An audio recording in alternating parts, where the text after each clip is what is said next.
Bumbog ang dalawang drug personalities matapos magpositibo sa iligal na droga sa isinagawang buy-bust operation ng mga otoridad sa Barangay Patukanay, Bangged, Abra. Nakatutok dyan si Patrolwoman Lizelle Digman.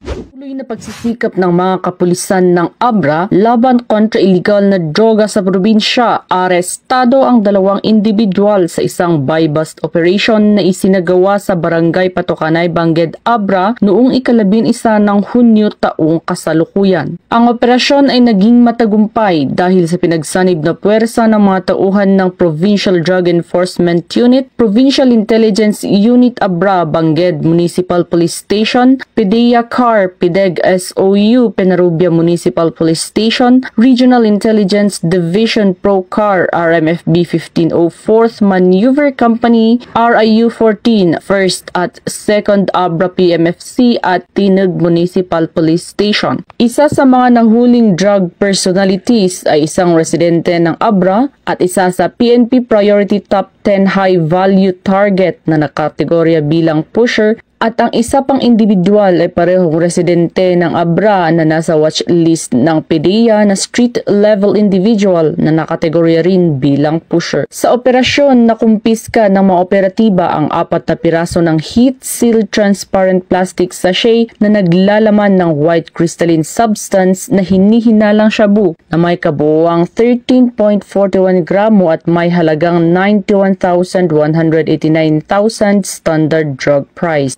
Ang buy-bust operation sa pakikipagtulungan ng Philippine Drug Enforcement Agency Abra at ang pag-aresto at pag-imbentaryo ng droga at non-drug items ay sinagawa sa presensya ng mga testigo na isang kinatawan ng lokal na media at isang barangay official. Ang mga inaresto ay kasalukuyang nakadetain sa Bangged Municipal Police Station at ang mga kaso para sa paglabag sa RA 9165 na kinilala bilang Comprehensive Dangerous Drugs Act of 2002 ay inihahanda. Ang Abra PNP ay patuloy ang pagsuporta sa isinusulong ng Pangulong Ferdinand R. Marcos Jr.